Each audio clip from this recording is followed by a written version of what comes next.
قرآن پڑھنے کا مکروہ وقت کون سا ہے؟ جس طرح نماز کے لیے حکم ہے کہ مکروہ وقت میں نماز نہ پڑھی جائے، تو کیا قرآن کے لیے بھی کوئی مکروہ وقت ہے جس میں قرآن پڑھنا منع ہے؟ قرآن کی تلاوت کا کوئی مکروہ وقت نہیں ہے، البتہ کچھ حالتیں ایسی ہیں جن میں قرآن کی تلاوت جائز نہیں. جیسے آپ حالت جنابت میں اگر ہیں، غسل فرض ہے آپ کے اوپر، تو آپ زبانی بھی قرآن نہیں پڑھ سکتے. حیض کی حالت میں عورت زبانی بھی قرآن نہیں پڑھ سکتی، اور بے وضو اگر آپ ہیں تو قرآن پڑھ سکتے ہیں زبانی، لیکن قرآن کو ہاتھ نہیں لگا سکتے.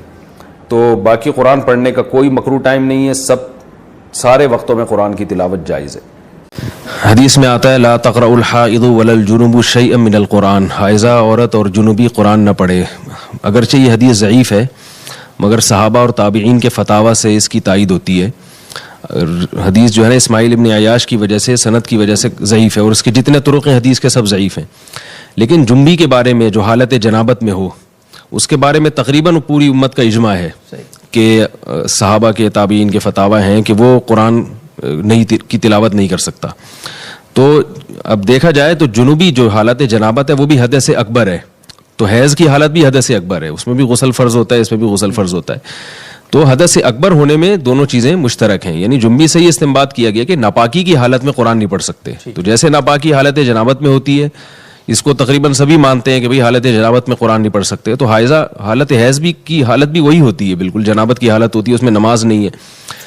تو اس لیے راجح قول جو دلیل کے لحاظ سے قوی ہے وہ یہی قول ہے کہ حائضہ عورت نہ تو قرآن کو ہاتھ لگا سکتی ہے کیونکہ اس کے لیے بھی طہارت ضروری ہے، اور نہ قرآن کی تلاوت کر سکتی ہے. البتہ حفظ کی نیت سے یا قرآن بھول جانے کی ڈر سے دستانے پہن کے تو ہاتھ نہیں لگائے، کیونکہ جو دستانے جب آپ نے پہن لیے تو آپ کے جسم کا حصہ بن گئے.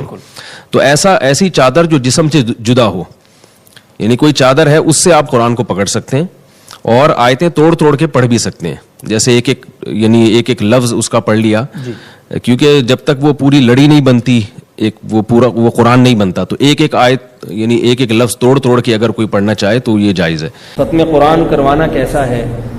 قرآن خوانی کی دو قسمیں ہیں.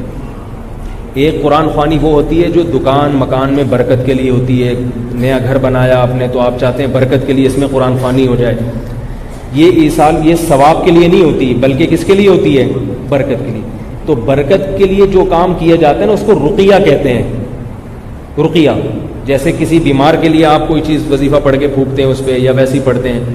تو رقیہ جو ہے نا یہ عبادت نہیں ہے، یہ دوا ہے، اور دوا کے لیے قرآن و سنت سے ثبوت ہونا ضروری نہیں ہے.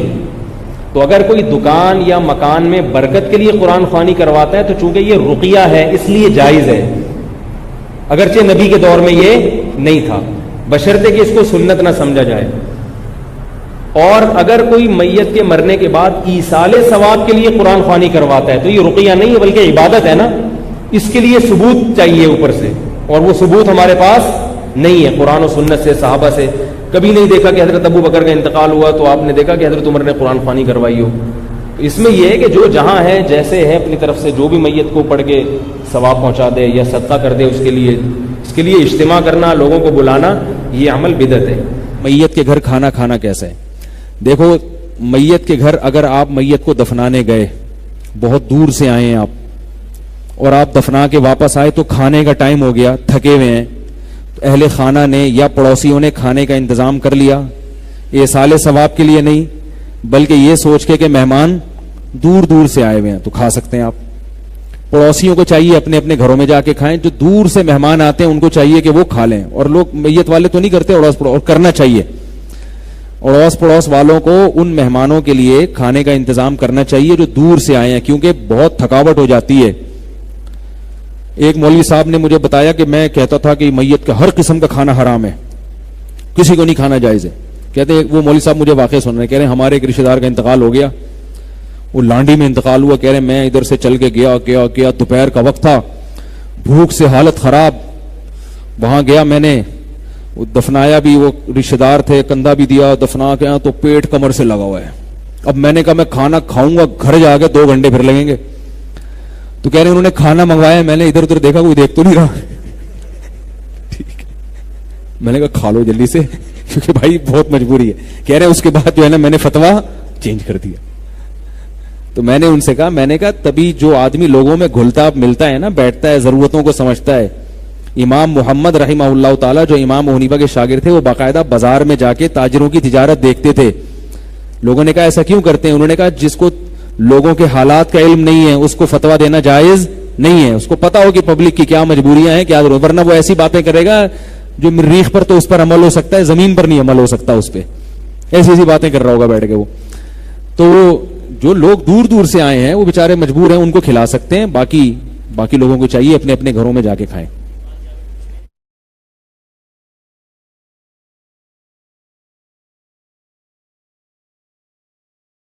کیا آپ یا آپ کے بچے قرآن سیکھنا چاہتے ہیں؟ جو حضرات ابھی تک قرآن کریم نہیں سیکھ سکے یا اپنے بچوں کی قرآنی تعلیم کے لیے فکر مند ہیں, تو گھر بیٹھے 30 منٹ روزانہ دے کر قرآن کریم تجوید اور ترجمے کے ساتھ سیکھ سکتے ہیں اور حفظ بھی کر سکتے ہیں.